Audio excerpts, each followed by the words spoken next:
small valley nestled between rolling green hills, there was a charming little place called Willow Town. What made this town special wasn't its cozy cottages with their red brick chimneys, or the friendly people who lived there, though these were certainly wonderful things. No, what made Willow Town truly magical was the wind that danced through its streets, carrying whispers of secrets and stories. At the heart of Willow Town stood an ancient willow tree, its long branches swaying gracefully like ribbons in the breeze. The townspeople said this tree was as old as time itself, and young Sarah Thompson believed it. Sarah was a curious 10-year-old girl with bright eyes and wild curly hair that seemed to dance just like the willow branches. Every day after school, while other children rushed home to watch television or play video games, Sarah would sit beneath the great willow tree.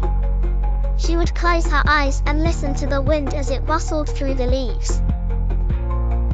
Sometimes, she thought she could hear voices in the whispers, tales of far-off lands and ancient mysteries.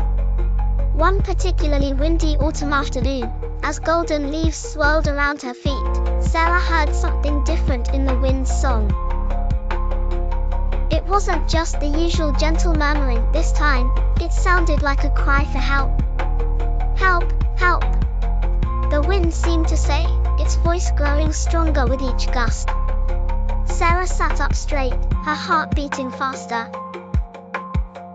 "Who's there?" she called out, though she felt a bit silly talking to the wind. The branches of the willow tree swayed more vigorously, and the whispers grew clearer.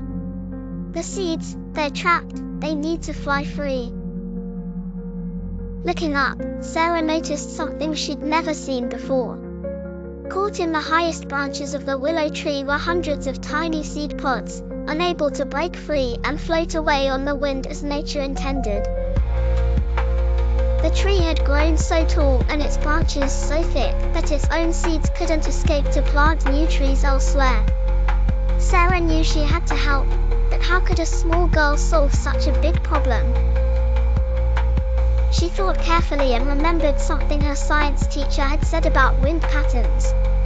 The strongest winds in Willow Town always came from the west, especially during autumn storms. That evening, Sarah went home and began making preparations. She borrowed her father's weather radio and waited for news of the next big windstorm. She gathered long ribbons from her mother's craft box and asked for help from her best friend, Emma. 3 days later, the weather radio crackled with news of an approaching autumn storm. Sarah and Emma put their plan into action.